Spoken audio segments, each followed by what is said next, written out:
Hi guys! Today we will be discussing Experiment 10, Specific Energy and Critical Depth. The purpose of this experiment is to plot the specific energy diagram, which looks like this, for a rectangular open channel for two different flow rates to determine the critical depth and to compare the theoretical and experimental results of critical depth and slope to later calculate the subcritical flow and supercritical flow. All right, so as it was explained, so the procedure for this specific lab was we let the water go with a high flow rate, two times, once with a high flow rate and one time with a low flow rate, and we set the slope to a certain number, and we did this specific with different slopes, and we let the velocity, we let the water goes in the high velocity and specific energy, so we can make the specific curve, specific energy curve. And once we did that, we get to measure the depths, the critical depths for this curve, and then we use the equation to calculate the specific energy for this. Hello everyone, we're going to be doing sample calculations.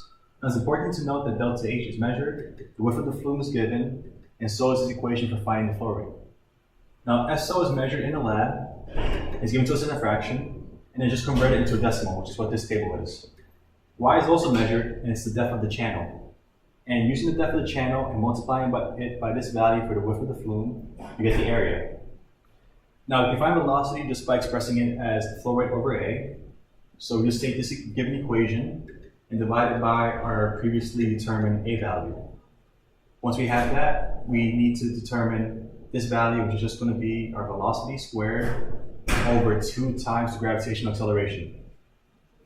Now this E value is simply going to be the depth of the channel plus this value that we just calculated. Once we're done with that, we calculate Froude's number, which is simply velocity over the square root of the gravitational acceleration times the depth of the channel. And when this value is greater than 1, it tells you that you have a supercritical flow. If this value is less than 1, then you have a subcritical flow. Hey guys, so I'm going to be doing the data analysis portion. So the biggest part of this is trying to find the SC, which is the critical slope, and then the YC, which is the critical depth.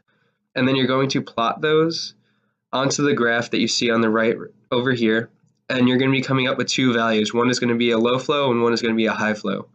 So Q1 would be the lower flow, and then Q3 would be the higher flow.